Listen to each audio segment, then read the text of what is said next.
तो गाइस आज हम स्टेप बाय स्टेप यही सीखने वाले हैं कि कैसे आप लोग अपने बेसिक घर के कमरे को एक प्रोफेशनल होम स्टूडियो में कन्वर्ट कर सकते हो, कुछ इस तरह। मोगेम्बो खुश हुआ। तो गाइस अगर अभी आप इस कमरे को एसेस करोगे तो यहाँ पर दीवारों पे खास कुछ पैनल नहीं लगा हुआ, जैसा आप देख सकते हो इधर सारा खाली है। ऊपर बेसिक लाइट लगी हुई है और ऊपर के पैनल लगे हुए हैं, इसके बारे में हम बाद में बात करेंगे क्योंकि हमने ऑलरेडी कारपेंटर से लगवा लिए हैं। और साथ ही साथ आप देखोगे कि हमारे पास इस कमरे के अंदर यहाँ पे एक डोर है जिधर से हम अंदर आते हैं। अच्छा ये तो हम यहाँ पे ज्यादा कुछ अकूस्टिक्स नहीं कर पाएंगे, एक ही प्रॉब्लम है हमारे साथ। साथ ही साथ आपको दिखाता हूँ, इधर है वॉशरूम, तो इधर भी डोर है। एक और प्रॉब्लम बता देता हूँ जो कि मोस्ट लोगों के घर में होती है, वो है खिड़की। इधर भी हम ज्यादा अकूस्टिक्स नहीं कर सकते। और साथ ही साथ इधर राइट साइड पे हमारी है वार्डरोब। अगेन यही सेम चीजें हम सबके घर होती है, बट स्टिल हमें जो सबसे पहली चीज को फिगर आउट करना है वो है पोजिशनिंग। तो हम सबसे पहले क्या करते हैं, हमारे इस रूम के अंदर टेबल को लेकर आते हैं और हम डिस्कस करते हैं कि आपको किस तरीके से अपने टेबल को पोजीशन करना चाहिए। तो गाइस हम ला चुके हैं हमारे स्टूडियो की सबसे पहली चीज और सबसे इंपॉर्टेंट चीज जो कि है टेबल। और अब इस टेबल को पोजीशन कहाँ करना है, इससे भी बहुत बड़ा इंपैक्ट पड़ता है। तो मोस्टली लोग गलतियां करते हैं कि वो अपने रूम के अंदर एक यहाँ पे बड़ा सा बेड डलवा लेते हैं, इधर टीवी लगवा लेते हैं और यहाँ पे राइट हैंड साइड पे अपनी छोटी सी टेबल डाल देते हैं, जो कि सबसे वर्स्ट डिसीजन है क्योंकि कॉर्नर के अंदर ना वैसे भी बेस बहुत ज्यादा ट्रैप हो जाती है और इंक्रीज होती है। या फिर अगर आप अपने वोकल्स को रिकॉर्ड करने वाले हो इधर, तो वो बहुत बूमी रिकॉर्ड होंगे, तो रिकॉर्डिंग ही घटिया होगी, तो मिक्सिंग तो कुछ कर ही नहीं पाएगी।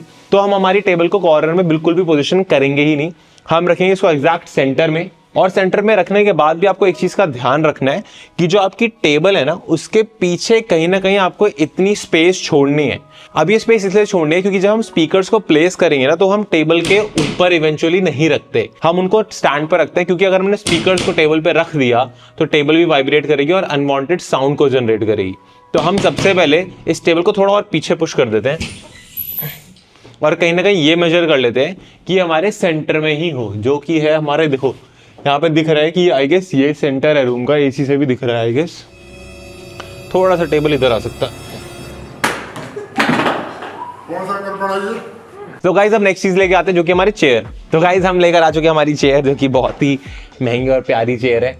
तो अब चेयर को कहीं भी पोजीशन कर सकते हैं क्योंकि वो फ्रीली कहीं भी घूम सकते हैं, तो चेयर की हम इतनी टेंशन नहीं लेंगे, बस चेयर पे बैठ के थोड़ा आराम करेंगे। तो गाइज अब अपनी तीसरी चीज को लेकर आते हैं जो कि है स्पीकर। तो यहाँ पे रख देते हैं फिलहाल उसको टेबल के ऊपर। तो गाइस स्टूडियो मॉनिटर्स के लिए जो हम स्पीकर यूज कर रहे हैं वो हम KR के यूज कर रहे हैं। और ये जो हमारा रूम है ये ऑलमोस्ट 3 मीटर लंबा है और 4 मीटर वाइड है। तो इस रूम के लिए हम 5 इंच को भी यूज कर सकते थे, बट हम 8 इंच स्पीकर्स को इसलिए यूज कर रहे हैं क्योंकि हम पॉप और हिप हॉप म्यूजिक ज्यादा क्रिएट करते हैं और साथ ही साथ हमें बहुत मजा आता है कि यार हम बेस वाले गाने सुने, तो हमें बेस को अच्छे से एक्सपीरियंस करने के लिए 8 इंच स्पीकर लिए हैं। बट अगर आप चाहते हो तो आप यामाहा के भी स्पीकर परचेज कर सकते हो और KRK को भी परचेज कर सकते हो जो 5 इंच हो। ये टोटली डिपेंड करता है आपके बजट के ऊपर और आपके रूम के ऊपर।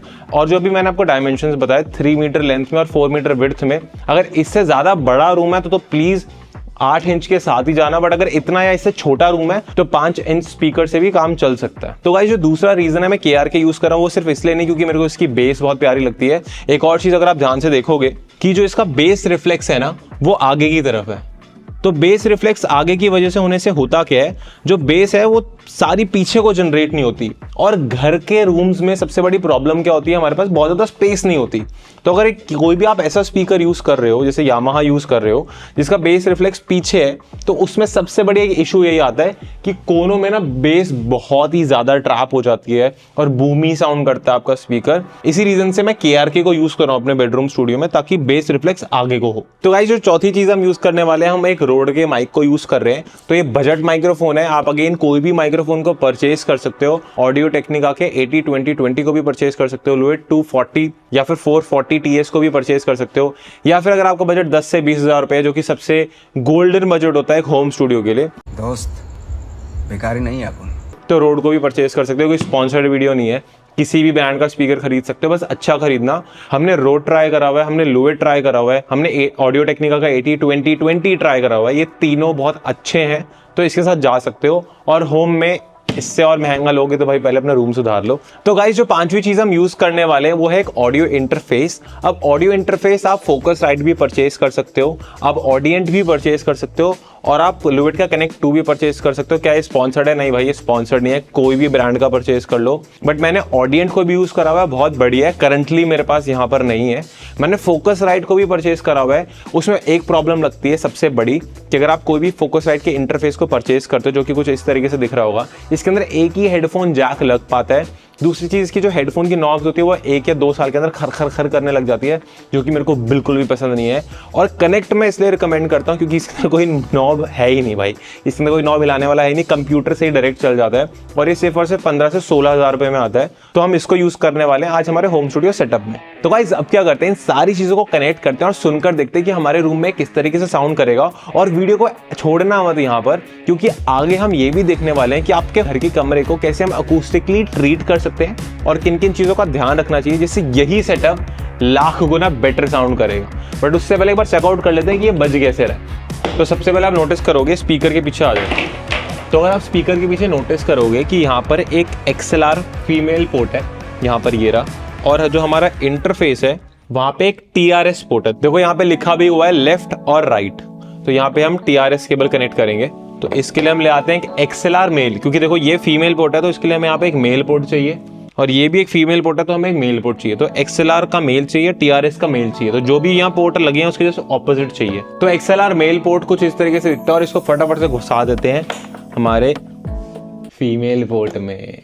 अच्छा, हमको सिखा रिया है। और TRS को भी हम लेंगे लेफ्ट और राइट के हिसाब से हम डाल देंगे पोर्ट में। तो ये हमारा राइट स्पीकर है तो हम डाल देंगे। एंड गाइज ये जो केबल है ना, इससे आप पावर कनेक्ट करते हो, इसको पावर देते हो। और अगर आपको ये भी नहीं आता ना लगाना, तो आपके कमरे में एक बालकनी होगी और जितनी भी जगह दिख रही होगी ना, तो यहाँ से कूद जाना। माँ माँ, वो खिड़की बंद करना, खिड़की बंद करना माँ, अरे बंद करना खिड़की। अब आने वाला है मजा, क्योंकि हम सुनने वाले हैं कि स्पीकर बजते कैसे हैं। अब ये स्पीकर्स आपके कमरे में बहुत अच्छे से बजे, इसलिए सबसे पहले अकूस्टिक ट्रीटमेंट स्पीकर्स कुछ भी करने से पहले भगवान का नाम लीजिए।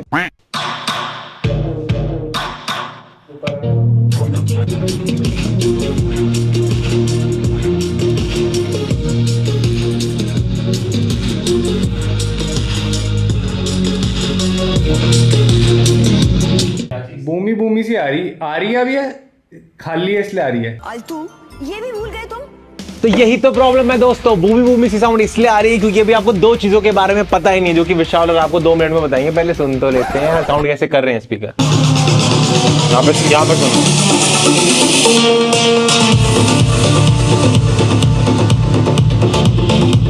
अब सेम ही गाना पीछे आकर सुनो, यहाँ पे बेस ज्यादा है।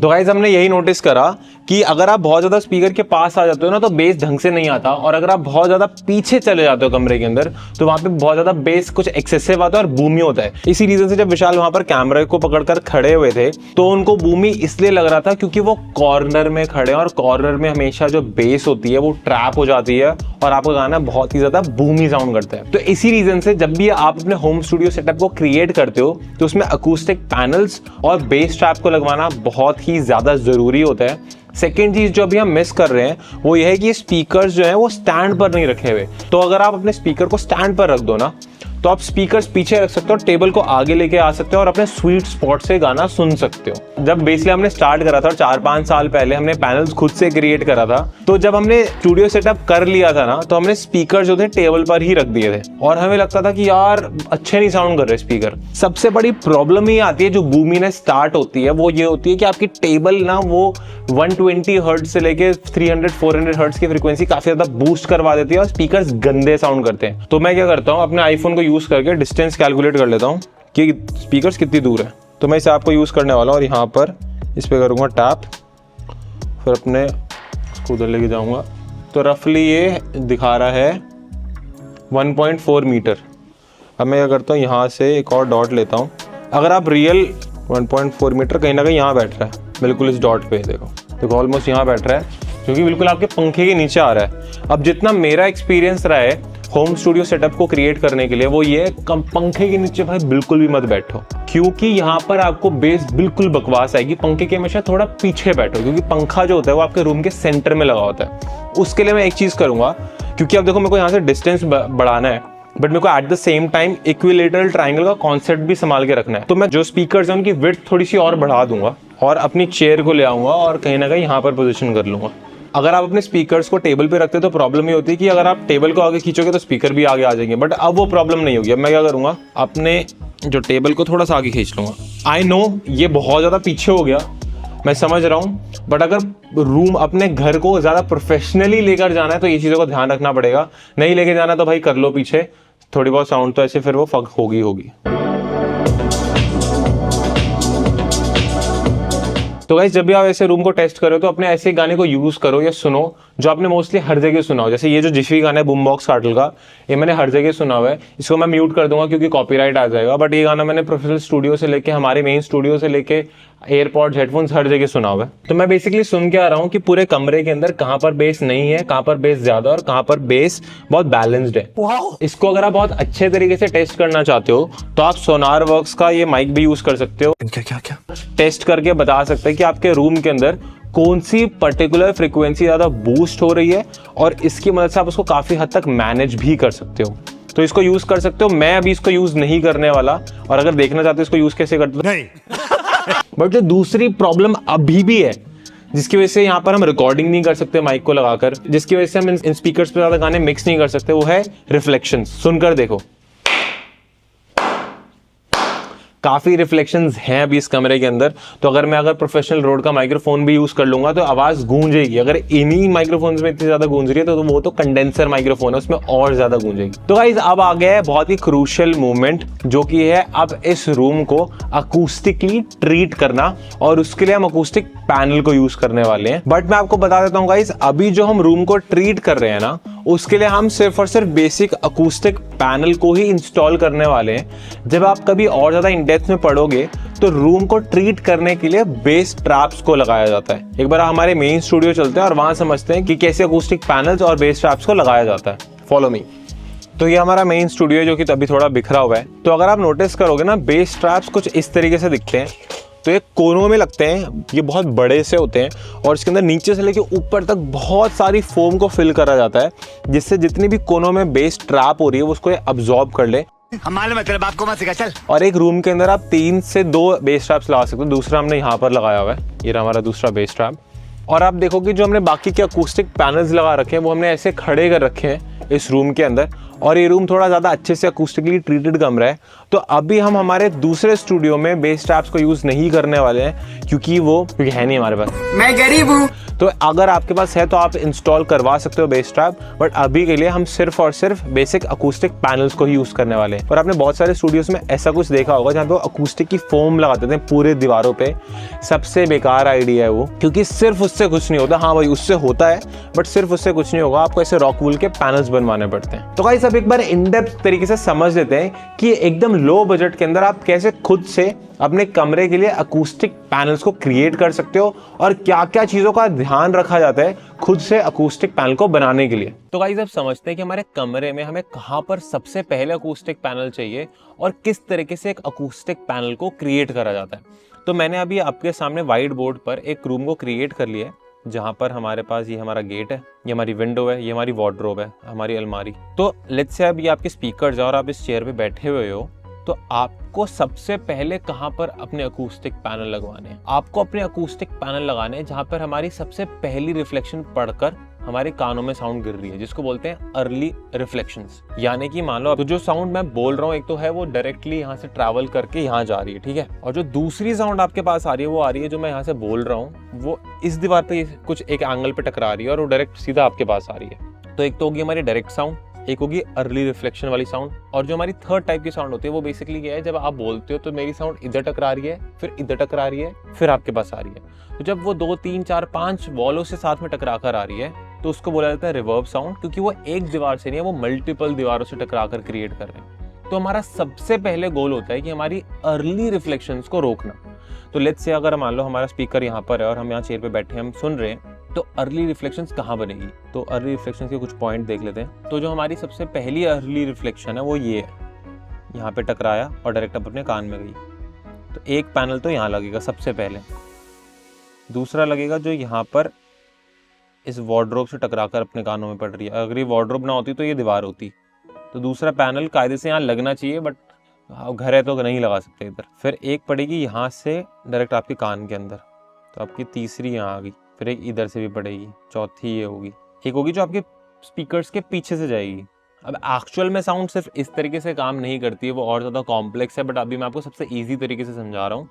और इनफैक्ट स्पीकर्स के ऊपर भी यहाँ पे 7 और 8 ऐसे पॉइंट्स बन रहे हैं जहां पर हमें सबसे पहले एक अकूस्टिक पैनल को इम्प्लीमेंट करना है। अगर आप इसको प्रैक्टिकली फिगर आउट करना चाहते हो तो बहुत इजी होता है। आप बस यहाँ चेयर पे बैठ जाओ और अपने घर पे किसी अपने फ्रेंड को बोलो, भाई बहन को बोलो कि एक छोटा सा मिरर पकड़ कर ना इस दीवार पर खड़े हो जाए सीधे ऐसे मिरर को पकड़ के, और आपको उस मिरर में देखना है कि कब आपको स्पीकर का कौन दिख रहा है। जैसे आपको उस मिरर के अंदर स्पीकर का कौन दिख रहा हो ना एज ए रिफ्लेक्शन, मतलब वहां पर आपको पैनल लगाना है। एक आप उधर का देख लो राइट साइड से, एक आप पीछे के देख लो, एक आप इधर के देख लो लेफ्ट साइड के। ऊपर के तो आप देख नहीं पाओगे, तो डायरेक्ट मेजर कर लो कि स्पीकर का ऊपर वाला पॉइंट कौन सा है। तो इस तरीके से पॉइंट्स फिगर आउट कर लो और इन पर सबसे पहले अपने अकूस्टिक पैनल को इम्प्लीमेंट कर दो।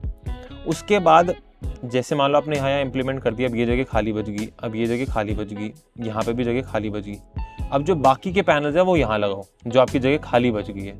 अब इसके बीच में भी जो जगह बच गई है उसको आपको हर जगह फॉर्म से नहीं भरना, वहाँ पे आप एक कॉन्सेप्ट को यूज कर सकते हो, live and and dead and. तो उसमें करा क्या जाता है, जो कमरा होता है इसका 50% है ना, इधर आप जो बची बची फोम दिखती है मार्केट में वो सब आप यहाँ लगा दो ताकि ये एरिया जितना डैम्प हो सके हो जाए। इसको आप लाइव छोड़ दो थोड़ा, तो ये आप कॉन्सेप्ट यूज कर सकते हो। इससे जमीन आसमान का फर्क आ जाएगा आपके रूम ट्रीटमेंट के अंदर। तो आई गेस आपको अभी ये तो समझ में आ गया होगा कि पैनल्स को कहाँ कहाँ पर लगाना है। बट अब सवाल ये आता है कि ये पैनल्स बनाए किस तरीके से जाते हैं और हम अपने घर पे किस तरीके से बना सकते हैं, उसको समझ लेते हैं। तो अब एक अकूस्टिक पैनल को क्रिएट करने के लिए हमें 4 चीजें चाहिए। सबसे पहला है रॉक वूल। तो रॉक वूल एक ऐसा सब्सटेंस है जिसको यूज करा जाता है जो अकूस्टिक पैनल के अंदर डाली जाती है जिससे वो साउंड को अब्सॉर्ब कर ले।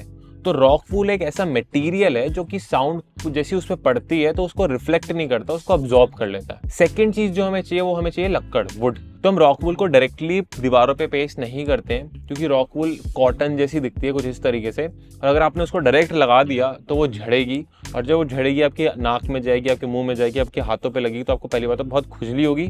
सेकेंड चीज़, वो आपके लंग्स के लिए इतना सेफ नहीं होता कि आपने ऐसे खुली छोड़ दी और आप उसको इनहेल कर रहे हो, तो वो एक लॉन्ग रन में आपकी बॉडी की हेल्थ के लिए अच्छा नहीं है। सो इसलिए हमें उस रॉक वूल को एक टाइट से बॉक्स के अंदर पैक करना है, तो इसलिए हम एक फ्रेम को क्रिएट करते हैं। इसलिए जो हमें सेकंड चीज चाहिए वुड, तो हम वुडन फ्रेम्स को क्रिएट करते हैं जिसके अंदर हम रॉक वूल डालते हैं। अब जब हम एक वुडन फ्रेम को क्रिएट कर देंगे, उसके अंदर ऐसे बीच में रॉक वूल लगा देंगे, तो वो रुकेगी नहीं, राइट। वो रॉक वूल कभी इधर गिर जाएगी, कभी इधर गिर जाएगी, क्योंकि वो तो जस्ट एक फ्रेम है। तो उसके अंदर टिका के रखने के लिए जो हमें तीसरी चीज चाहिए वो है हमारा क्लॉथ। तो अब क्लॉथ के लिए आप एक ब्रीदेबल क्लॉथ को यूज कर सकते हो। जैसे आप अपने फोम को बीच में रखो, उसको रैप कर दो उस ब्रीदेबल क्लॉथ से। अब ये ब्रीदेबल क्लॉथ मिलेगा कहाँ? आप किसी भी सोफे बनाने वाली दुकान पर चले जाओ और वहां पर जाकर एक ऐसा कपड़ा चूज कर लो जिसमें आप फूंक मारो तो दूसरी साइड थोड़ी बहुत हवा तो पास हो, बट अगर आप मिट्टी डालो उस कपड़े के अंदर और ऐसे करो तो ज्यादा मिट्टी बाहर ना निकले। बहुत माइनर जो पार्टिकल्स होंगे वो तो थोड़े बहुत निकलेंगे, बट मोटी जो मिट्टी है वो बाहर ना निकले उससे। इतना फाइन कपड़ा होना चाहिए वो। और जो चौथी चीज है वो है आपका कारपेंटर या फिर आपकी लेबर कॉस्ट, या तो आप खुद भी बना सकते हो, क्योंकि जो हमारे सबसे पहले अकूस्टिक पैनल थे वो हमने खुद ही बनाए थे। उसके बाद जो अभी हमने प्रोफेशनली इंप्लीमेंट कर रखे हैं वो तो किसी कारपेंटर से बनवाए। अब कारपेंटर की कॉस्ट डिपेंड करती है कि आप कौन सी सिटी में कारपेंटर को हायर कर रहे हो। दिल्ली जैसी सिटी में हमने ऑलरेडी हायर करा हुआ है। दिल्ली जैसी सिटी में आपको कहीं ना कहीं कारपेंटर इजीली मिल जाएगा जो दिन का आपको 3 या 4 हज़ार रुपये लेगा और इस तरीके के मल्टीपल पैनल्स बनवा देगा। और कहीं ना कहीं एक घर के लिए आपको 16 से 20 पैनल चाहिए ही चाहिए होते हैं। तो आपका 1 या 2 दिन का काम है, इसमें 5 से 8 हज़ार रुपये की लेबर लेगा और आपको पैनल्स बनाकर दे देगा। बट अगर आप ऐसी और सिटीज में रहते हो लाइक पंजाब, तो अभी रिसेंटली जब हमने पंजाब में मूव करा और यहाँ पर जो कारपेंटर को हायर करा तो उनकी इतनी ज़्यादा कॉस्टिंग नहीं आती, तो वो और सस्ते रेट में आप इजीली पैनल्स बनवा सकते हो। अब ये पैनल्स के लिए सामान हमें कहाँ से मिलता है और ये आता कहाँ से है वो फिगर आउट कर लेते हैं। तो अगर आप इस सामान को बहुत सस्ते में खरीदना चाहते हो तो आपको इंडियन मार्ट पे जाना है और यहाँ पे अपनी सिटी को चूज कर लेना। अभी मैंने दिल्ली कर लिया है और यहाँ पे मैं जैसे सर्च करूँगा रॉक वूल, तो आपको यहाँ पे बहुत टाइप की रॉक वूल देखने को मिलेगी। अब सबसे बड़ा सवाल ये आएगा आपका कि यार मैं इसमें से कौन से रॉक वूल को खरीदूँ? यहाँ तो बड़े सारे टाइप की रॉक वूल है। तो रॉक वूल को खरीदते हुए बस आपको एक चीज़ का ध्यान रखना है कि उसकी डेंसिटी कितनी है। उसको मेजर करा जाता है किलोग्राम मीटर क्यूब में। तो जब आप एक रॉक वूल को परचेज करने जाओ तो उसकी डेंसिटी 80 से 110 तक मैक्स होनी चाहिए। अब 80 और 110 क्यों होनी चाहिए इसको भी समझ लेते हैं। आपने कभी ना कभी अपने घर पे सोन पापड़ी जरूर खाई होगी जो कि दिवाली पे हर किसी के घर पे आ जाती है। तो कई बार सोन पापड़ी इतनी हार्ड होती है कि आप उसको पकड़ते हो तो आपको तोड़नी पड़ती है खाने के लिए, बट कभी कभार जब सोन पापड़ी बिल्कुल फ्रेश बनी होती है तब अगर हम उसको उठाते हैं तो वो उसी टाइम टूट जाती है। तो डेंसिटी का मतलब है कि वो हार्ड कितनी है। अब अगर रॉकवूल काफी ज्यादा हार्ड होगी, जैसे 110 किलोग्राम मीटर क्यूब से भी ज्यादा की अगर होगी वो, तो एक दीवार की तरह एक्ट करने लग जाएगी और उस साउंड को अब्जॉर्ब करना बंद कर देगी, तो उससे ज्यादा हमें नहीं लेनी। बट अगर 80 किलोग्राम मीटर क्यूब से आप नीचे की रॉकवूल लोगे तो वो इतनी सॉफ्ट होगी कि वो गिर जाएगी, ढह जाएगी, वो पैनल के अंदर टिकेगी ही नहीं। तो जब आप इंडिया मार्ट पे जाओ कभी तो आपको सर्च करना रॉकवूल, और यहाँ पे लेफ्ट साइड आपको दिखेगा भी डेंसिटी, तो यहाँ पे आप 96 चूज कर लो। तो 96 जैसे ही आप चूज करोगे तो यहाँ पे आपको दिखने लग जाएगा इसके प्राइसेस। जैसे देखो ये दिख रहे हैं 80 ग्राम, ये काफी अच्छी हमने यूज भी करी हुई है, ये भी दिख रही है। तो यहाँ पर आप इजीली कॉन्टैक्ट सप्लायर पे क्लिक कर सकते हो, अपना मोबाइल नंबर ऐड कर सकते हो और यहाँ से आपको सप्लायर का नंबर मिल जाएगा। आप जिसको फोन करो, उनके गोडाउन जाओ, पेमेंट करो और रॉकवूल लेकर अपने घर ले आओ या फिर स्टूडियो ले आओ। बस ये ध्यान रखना कि वो 80 से लेके 110 किलोग्राम मीटर क्यूब के रेंज में ही हो, उससे ज्यादा सॉफ्ट भी ना हो, उससे ज्यादा हार्ड भी ना हो। अब जो आपको लकड़ परचेज करनी है, अगेन उसके लिए भी आप सीधा इंस्टामार्ट पे जा सकते हो और सर्च करो वुड पैनल। तो वुडन बोर्ड सर्च करोगे तो इस तरह के काफी सारे वुडन पैनल दिख रहे हैं यहाँ पे। अब जब वुड को परचेज करो तो 10 mm से नीचे की कोई वुड मत लेना, क्योंकि एक बार हमने सबसे बड़ी गलती ये करी थी, हम 2 ऐसे पैनल खरीद कर ले आए थे जब हमारा सबसे पहले हम अकूस्टिक पैनल बना रहे थे और वो 10 mm से नीचे की थी। तो जब हमने उसको परचेज कर ली ना, तो वो मान लो ये बुक है ना, तो हमने उसको पकड़ रहे हैं ऐसे और ऐसे ढह जा रही है, देख रहे हो ऐसे नीचे मुड़ जा रही है, वो ऐसे ढह जाता था। उसमें हम रॉकवूल रखते थे, कील भी ठोकते थे तो वैसे मुड़ को जाता था पैनल। वो इसलिए हो रहा था क्योंकि जो हम पैनल ही खरीद के लाए थे वो बहुत पतला था, इसलिए 10 mm से नीचे का मत लेना। 10 mm से ऊपर जितना मोटा लेना है ले सकते हो, बट 10 mm से लेके 16 mm के बीच में किसी भी रेंज का आप वुडन बोर्ड खरीद सकते हो। यहाँ पे इसे मैंने 12 mm सेट कर दिया, तो यहाँ पे मिल भी रहे हैं 25 रुपए पर स्क्वायर फीट मिल रहा है, 37 स्क्वायर फीट मिल रहा है। तो आपको यहाँ डिफरेंट प्राइसेस दिख जाएंगे। अगेन आप यहाँ से कॉन्टैक्ट भी कर सकते हो सप्लायर को, और ये भी ऑल इंडिया दिखा रहा है, अपनी सिटी भी सर्च कर सकते हो आप, दिल्ली, पंजाब, मुंबई, तो फिर आपको वहाँ के भी सप्लायर दिखाने लग जाएगा। बाकी वुडन के लिए मैं आपको रिकमेंड करूंगा कि थोड़ा घर से बाहर निकलो और आसपास कोई अच्छी दुकान होगी ना, वहाँ पर जाके प्राइसेस को पता कर लो, थोड़ा बार्गेन और आसानी से कर पाओगे। अब क्लॉथ को भी आप इंडिया मार्ट से यहाँ से परचेज कर सकते हो, बट अगेन मैं रिकमेंड करूंगा कि सोफे वाले दुकान पर जाओ, उससे बार्गेन करो और उनको बोलो भैया मेरा बेसिक मेरे को कोई सोफे नहीं बनवाने, मेरे को सिर्फ कपड़ा चाहिए, तो मेरे को कपड़ा दे दो, मेरे को अकूस्टिक पैनल बनवाना है। और उनको ये चीज़ प्रॉपर समझा दो कि जो मेरे को कपड़ा लगाना है वो अकूस्टिक पैनल के ऊपर लगाना है, तो वो आपको और अच्छे से गाइड कर देंगे कि कौन सा कपड़ा आपके लिए बेस्ट है। अब जब हमने सबसे पहले अकूस्टिक पैनल बनाए थे ना, तो हमने बहुत जुगाड़ करा था। हमारा फ्रेंड गाजियाबाद में था, तो उसने हमें बताया कि गाजियाबाद में एक फैक्ट्री है और उस फैक्ट्री के अंदर वही कपड़ा, सोफे वाला कपड़ा बनता है, बट उसमें हल्का सा भी अगर खराबी हो जाती है ना तो वो किलो के भाव से बिक रहा होता है। तो जब हम सबसे पहली बार कपड़े को खरीद के लाए थे तो हमने किसी सोफा वाले से नहीं खरीदा था, हम डायरेक्टली फैक्ट्री पे चले गए थे और वहाँ किलो के भाव कपड़े मिल रहे थे। तो हमने वहाँ 1000 या 1500 या मैक्स 2000 रुपए में इतना सारा कपड़ा ले आए थे हम, जिससे हमारे सारे पैनल भी बच गए और बाद में वो कपड़ा पोचा भी बन गया था। आप इस तरीके के जुगाड़ भी लगा सकते हो, बट अगर आप प्रोफेशनली कर रहे हो और you have budget, you have means, तो आप अच्छी दुकान से कपड़ा परचेज करो और उसको यूज़ करो। हम भी जो अब वाले पैनल्स में यूज़ कर रहे हैं वो बहुत ही भाई कॉस्टली कपड़े हैं, उसको पता नहीं कितना हज़ारों में लाख में खर्चा आता है सिर्फ कपड़े का। और अगर आप ये सारे झमेले में नहीं पड़ना चाहते हो तो सिर्फ अमेजोन पे जाओ और सर्च कर लो अकूस्टिक पैनल, और देखो यहाँ पे बने बनाए पैनल्स भी आप परचेज कर सकते हो। ऑलमोस्ट 10,000 रुपये में 1 2 3 4 5 6 पैनल मिल रहे हैं, इसको परचेज कर सकते हो। बट इनमें बस एक ही चीज़ होती है कि यार ये कितने अच्छे वुड से बने हैं, कितने टाइम तक टिकेंगे, कितनी रॉक वूल डली है, वो इनमें ऑलरेडी सेट आता है। तो अगर आपको एक कुछ जुगाड़ से आपको ज़्यादा कॉम्प्लेक्सिटी में नहीं घुसना तो आप इसके साथ जा सकते हो। जब हम जसमाना के साथ काम भी कर रहे थे और जब वो दिल्ली में रह रहे थे तो हमने उनके घर में यही एक ऐसी ऑनलाइन प्लेटफॉर्म से अकूस्टिक पैनल मंगाकर लगा दिए थे। बहुत जल्दी होता है, 2 से 3 दिन में पैनल्स आ जाते हैं। एक दिन आपका कारपेंटर लेता है घर में कीले ठोकने की, उसमें हार्डली वो दिहाड़ी लेते हैं 1000-2000 रुपये, उसमें सारा काम डन हो जाता है। बट उसका जो आउटपुट होता है वो गुड होता है, मतलब ठीक होता है, बुरा नहीं होता, गुड होता है। बट अगर मस्त आउटपुट चाहिए तो खुद से पैनल्स बनाओ तो बेटर है, क्योंकि कितनी रॉक वूल डल रही है उससे एब्जॉर्प्शन कंट्रोल होती है और वो आप कंट्रोल कर सकते हो अपने हिसाब से। तो गाइज हमारे ऑलरेडी पैनल्स अभी बने हुए हैं, तो फटाफट से उसको इंस्टॉल कर लेते हैं और चेक करते हैं कि उसको इंस्टॉल करने के बाद हमारे रूम किस तरीके से साउंड करता है। तो गाइज जब अपने रूम के अंदर अकूस्टिक पैनल को इंस्टॉल करोगे तो मेक श्योर करना कि वो ऐसे जगह प्लेस्ड हो कि वो स्पीकर के पीछे कवर हो जाए। अभी इस रूम का हमारा मेन पर्पस नहीं है कि यहाँ पे स्पीकर्स लाकर गाने बजाना, और यहाँ पर थोड़ी सी गलती हो रखी है इसलिए कवर नहीं हो रखा। बट जैसे आप वो स्पीकर को देखोगे उसके पीछे पैनल्स लगे हुए हैं, वैसे ही इसके पीछे भी कोशिश करना कवर हो जाए। एंड गाइज एक और चीज़ जो कि काफ़ी ज़्यादा इंपॉर्टेंट है, जैसे आप देख सकते हो यहाँ पर हम कोई अकूस्टिक पैनल को इंस्टॉल नहीं कर सकते हैं, तो हम मोटे जो पर्दे होते हैं उसको हम यहाँ लगा देंगे जिससे रिफ्लेक्शन को हम और ज़्यादा कम कर सके। तो गाइज अब अपने रूम के अंदर और ज़्यादा डैम्पनिंग करने के लिए हम एक छोटा सा मिनी बेड भी ऐड कर देंगे इधर, जिससे अगर म्यूजिक प्रोड्यूसर काम करते करते थक जाए तो वो सो सके। समझ रहे हो? तो सोना भी बहुत इंपॉर्टेंट है, तो फटाफट से बेड ले आते हैं। अब लाएंगे हम हमारे लैंप, क्योंकि इस स्टूडियो के अंदर क्लाइंट भी आएंगे। क्लाइंट आएंगे तो हमें तो अपने स्टूडियो को और ज़्यादा अच्छा बनाना पड़ेगा। क्यों भाई विशाल? तो फटाफट से लैंप भी इंस्टॉल कर देते हैं, थोड़े प्लांट्स भी ले आते हैं। तो गाइस अब आप सुन ही सकते हो कि आवाज़ कितनी ज़्यादा डैम्प हो चुकी है। एक बार मैं फिर से क्लैप करता हूँ इसी रूम के अंदर, और एक बार पहले की क्लैप सुनकर देखते हैं तो कितना ज़्यादा इंप्रूवमेंट हो चुकी है। अब अगर आप इस रूम को और ज़्यादा इंप्रूव करना चाहते हो तो आप यहाँ पे फोम्स लगा सकते हो, यहाँ पे आप पैनल्स लगा सकते हो। हमने ऑलरेडी ये पैनल इंस्टॉल कर दिए थे ऊपर।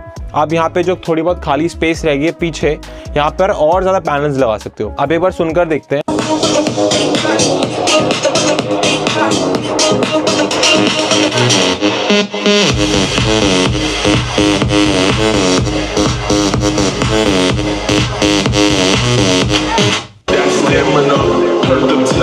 मजा आ रहा अब। हाँ वो इम्प्रूवमेंट होगी काफ़ी ज़्यादा।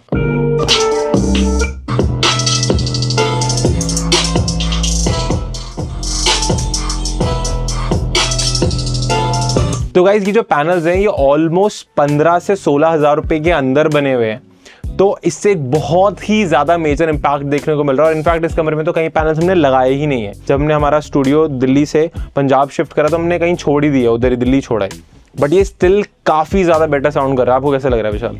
मजा आ रहा, टाइट हो गया बहुत। और मैं अपने रोड के माइक को ले सकता हूँ, तो यहाँ पर हमारे रोड के माइक्रोफोन को फटाफट से इसके अंदर इंस्टॉल कर लेते हैं। यहाँ पे मेरे जो गोल्डन कलर का बटन देख रहे हो ना, आप ये इस साइड से रिकॉर्ड कर सकते हो आप। इसको थोड़ा सा लूज़ करते हैं, इसका फेस यहाँ लाते हैं, नीचे टाइट कर देते हैं। अब रखते हैं इसको हल्का सा लूज़ करके, इसको नीचे वाले पोर्ट को इससे कनेक्ट कर देते हैं। तो इस तरीके से अपने माइक को प्लेस कर सकते हो, क्योंकि इसके ऊपर भी पैनल है और इसके सामने भी पैनल है। और अब यहाँ पर मैं एक XLR मेल टू एक फीमेल केबल को यूज़ करके हमारे इंटरफेस को और माइक को कनेक्ट कर दूंगा। तो गाइज अगर आपके घर पे आपके माइक्रोफोन को रिकॉर्ड करते टाइम कोई बस साउंड आ रही है, इलेक्ट्रिकल साउंड आ रही है, तो कोशिश करना UPS को यूज़ कर लो। कोई भी UPS को परचेज कर सकते हो, क्योंकि मोस्टली इंडियन घरों में अर्थिंग की वायर ढंग से डली नहीं होती, जिसकी वजह से बहुत बार वो इलेक्ट्रिकल साउंड आती है। तो UPS आपकी प्रॉब्लम को सॉल्व कर देगी। तो गाइज आई होप आपको समझ में आया होगा कि किस तरीके से आप बहुत ही बेसिक तरीके से अपने घर के कमरे को एक प्रोफेशनल होम स्टूडियो में कन्वर्ट कर सकते हो। नो डाउट और ज़्यादा बेटर हो सकता है कमरा, बट बजट के अंदर इससे बेटर कमरा आप नहीं बना पाओगे। मिलते हैं नेक्स्ट वीडियो में, बाय बाय।